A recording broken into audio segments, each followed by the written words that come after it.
मैं नीलम, जिसने खुद अपनी बेटी की जिंदगी बर्बाद की।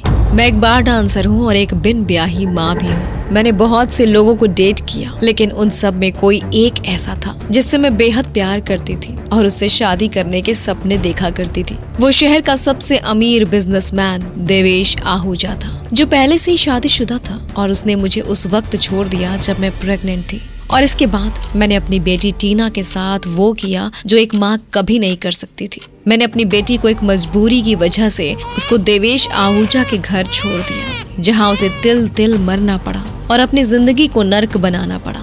उस घर में टीना के साथ नौकरों से भी ज्यादा बुरा व्यवहार होता था।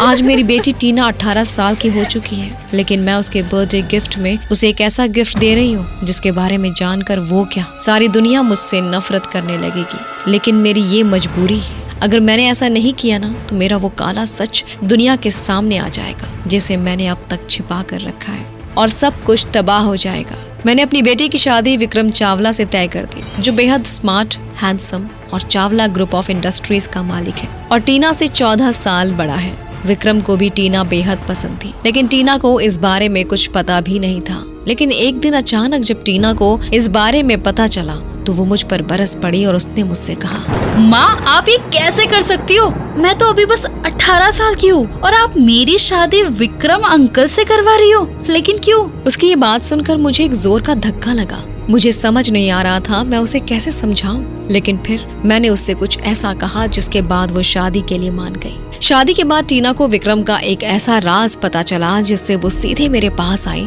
और उसने मुझसे कहा, मैं आपसे नफरत करती हूँ माँ, आप इतना नीचे गिर जाओगी मैंने सपने में भी नहीं सोचा था। मुझे पता चल गया है आपने मेरी शादी उस विक्रम चावला से क्यों करवाई। क्या जानना नहीं चाहोगे आप कि ऐसा क्या कहा मैंने टीना से जिससे वो विक्रम से शादी के लिए मान गई? और ऐसा कौन सा काला सच था मेरा जिसके लिए मैंने अपनी बेटी की कुर्बानी दे दी? और शादी के बाद टीना को ऐसा क्या पता चला जो टीना मुझसे नफरत करने लगी? आगे सुनने के लिए अभी डाउनलोड कीजिए पॉकेट FM पर मिसमैच इश्क।